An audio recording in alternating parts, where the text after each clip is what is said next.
تو پھر میرے پاس حضور انور صلی اللہ علیہ وسلم کے روضہ اقدس کے غلاف کا ٹکڑا مبارک، کعبۃ اللہ شریف کا ٹکڑا مبارک، میں نے کہا پھر آؤ تمہارے چہرے پہ ملوں۔ اتنا مجمع اٹھا، کیا بتاؤں آپ۔ اور حضرت نے دیکھا تھا ایک دفعہ ادھر سرحد میں کاکا صاحب، مولانا عدنان کاکا خیل صاحب، ان کے بڑوں کی خانقاہ تھی، وہاں بھی ایسا ہی ہوا۔ تو آپ سے بھی درخواست کرتا ہوں عمل کرو۔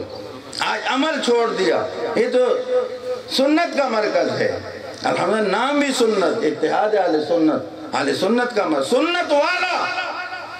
تو کون ہے جو کہے میں آج کے بعد داڑھی نہیں مونڈوں گا؟ ہے کوئی؟ نہیں، جو نہیں مونڈتا، وہ جو جن کا ہے ان سے میں نہیں کہتا کہ میں آج کے بعد داڑھی رکھوں گا، وہ چاہیے۔ کون ہے؟ شاباش، کھڑا ہو جا اور ان کو ذرا قریب لاؤ، آپ قریب آ جاؤ، میں آپ کے چہرے پہ وہ تبرک ملوں گا۔ اب ابھی آپ بیٹھو ذرا تاکہ مجمع نہ، آ جاؤ آگے آ جاؤ۔ تو میں حضرت کو دیتا ہوں آپ کے چہرے پہ مل دیں، باقی زیارت کر لیں گے، میری کمائی یہی ہوتی ہے۔ بیٹھے رہو، باقی مت آنا، کوئی صوفی بزرگ نہ آئے، یہ ان کی خانقاہ کی برکت ہے۔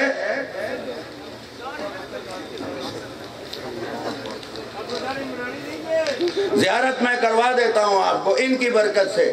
یہ سبز ٹکڑا روضہ اقدس کے اندر غلاف مبارک کا ٹکڑا ہے، اور یہ کالا ٹکڑا مبارک جو ہے یہ ہے بیت اللہ شریف کا۔ آپ ان کے چہرے پہ ملیں اور ان سے بیعت بھی ہو جانا، پیر ہیں ہمارے، ہاں ایک ایک ماشاء۔ باقی درود شریف پڑھتے رہو، جن کا ہو جائے پیچھے جاؤ، اللہ خوش رکھ، آتے جاؤ۔ یہ آپ کو کوئی بادشاہ نہیں دے گا، ہم فقیر یہ تحفے دیتے ہیں آپ کو۔ اللہ آپ کو مدینہ شریف لے جائے، سب آمین کہو۔ اب اللہ ان کو وہاں پہنچائے۔ ہاں بھائی، طالب علم کوئی نہ آئے، جن کی پوری داڑھی ہے وہ نہ آئے، یہ ان کے لیے تحفہ میں نے رکھا ہے۔ جزاکم اللہ، ان کا یہ حق ہے، انہوں نے سچی توبہ کی ہے۔ شاباش شاباش شاباش، جزاکم اللہ۔ درود شریف پڑھتے رہو، بیچ میں بھائی پوری داڑھی والے مت آنا، دیکھو نا آپ میری بات مان لو، آپ کے لیے اور دعائیں دوں گا۔ پھر اس طرح ہوگا تو پھر ان کا حق ضائع ہو جائے گا، یہ ان کے لیے ہے۔ داڑھی پوری سنت کے مطابق رکھنا، اور جن کی نہیں ہے پوری کر لو، جن کی کٹی ہوئی ہے ہم چوسی داڑھی وہ پوری سنت کے مطابق کرو، اہل سنت کا مرکز ہے۔ درود شریف پڑھتے رہو اتنی دیر، شاباش۔ میری تقریر یہی ہے، مجھے اور کچھ خاص باتیں نہیں آتی۔ درود شریف پڑھتے رہو تاکہ مجمع مبارک ہو۔ صلی اللہ علیہ وسلم پڑھو، درود ابراہیمی پڑھو، جو درود جی چاہے محبت سے پڑھتے رہو، سارا مجمع پڑھو، آہستہ آہستہ پڑھتے جاؤ، اللہ خوش رکھے۔ جتنی دیر یہ کام ہو جائے تو یہ میری تقریر کا حصہ ہے۔ جاتے جاؤ بھائی، جاتے جاؤ جاتے جاؤ۔ جن کی پوری داڑھی ہے وہ معاف کر دو ہمیں اس وقت۔ جزاکم اللہ، جلدی کرو، میرا وقت بھی ختم ہو رہا ہے، میں دو چار باتیں اور کرنی ہیں۔ شاباش، درود شریف پڑھتے رہو، درود شریف۔ اللہ تمہارے چہرے مبارک کرے، میں انشاءاللہ آپ کے لیے ہمیشہ دعائیں کروں گا۔ جزاکم اللہ، جزاکم اللہ، شاباش۔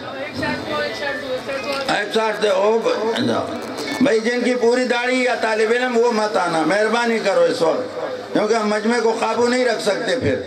یہ ان کے لیے ہے جو صحیح سچی توبہ کر رہے ہیں، اللہ ان کے چہرے منور کرے، اللہ پاک ان کو جلد سے جلد روضہ اقدس پر لے جائے، اور دیر مت کرنا، یہ آپ کو تحفہ ہے، بہت بڑی نعمت ہے۔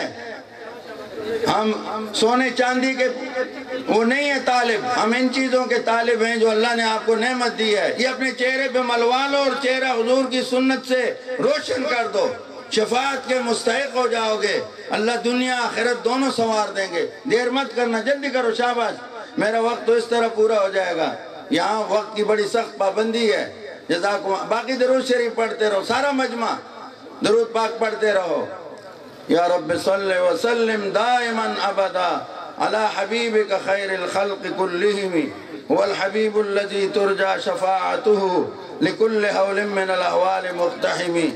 یہاں والے بیت بھی ہو جانا، حضرت سے اللہ کا نام بھی سیکھ لینا انشاءاللہ، اور درود شریف زیادہ پڑھا کرو۔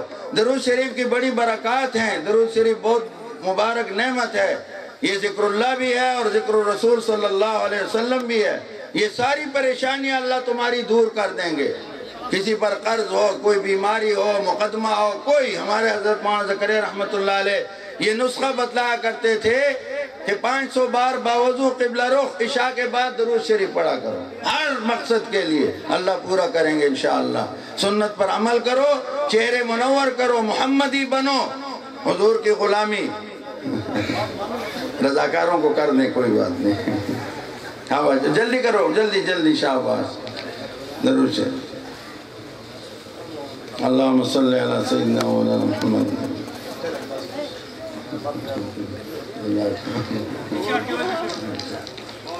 اللہ بہت منور کرے۔